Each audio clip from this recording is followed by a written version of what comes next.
Sairam.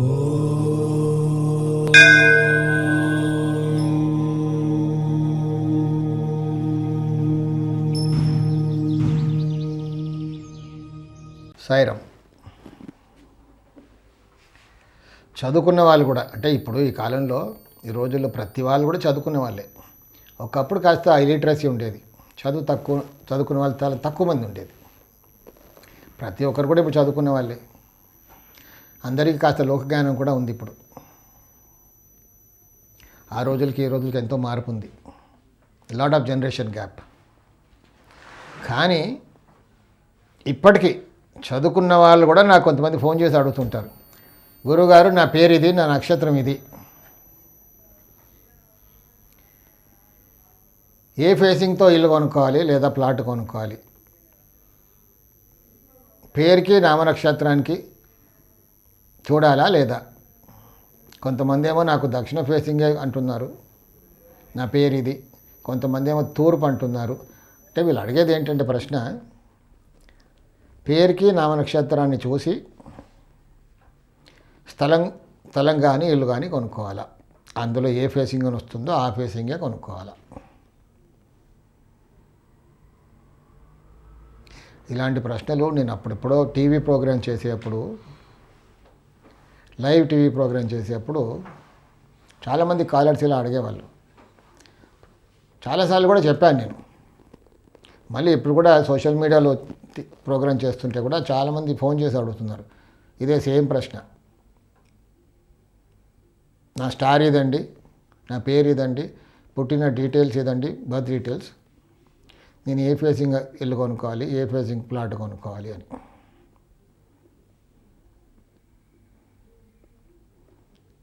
So ఇలాంటి వాళ్ళకి అందరికీ ఏంటంటే నేను చెప్పదలుచుకునేది, అంటే సింపుల్గా చెప్పాలంటే పేరుకి నామనక్షత్రానికి వాస్తుకి సంబంధం లేదు అని చెప్పేయచ్చు.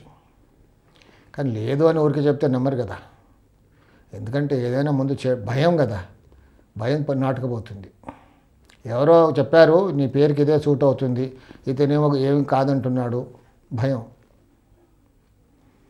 సరే ఆ శాస్త్ర ప్రకారంగానే మనం వెళ్దాం. మీరే చెప్పాలి ఏ సూట్ అవుతుందో.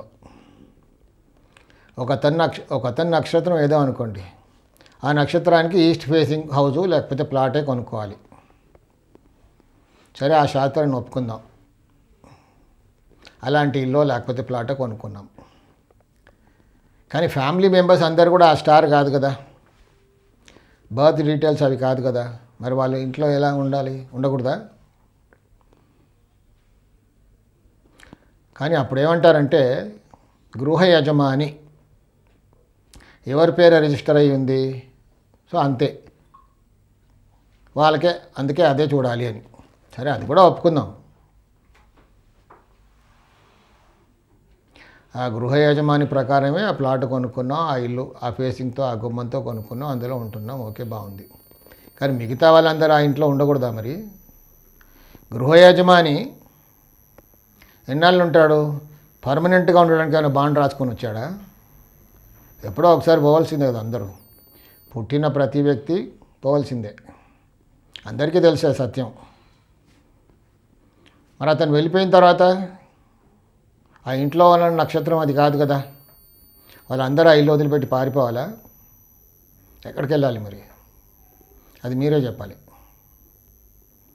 సో ఇక్కడ ఏంటంటే ఆ శాస్త్రం చెల్లదు కదా, చెల్లదని మీకే అర్థమవుతుంది. ఇప్పుడు ఎవరున్నా, మీరున్నా, నేనున్నా, XYZ ఎవరున్నా ఆ ఇంట్లో నామ నక్షత్రానికి సంబంధం లేకుండా వాస్తు బలం ఉండాలి.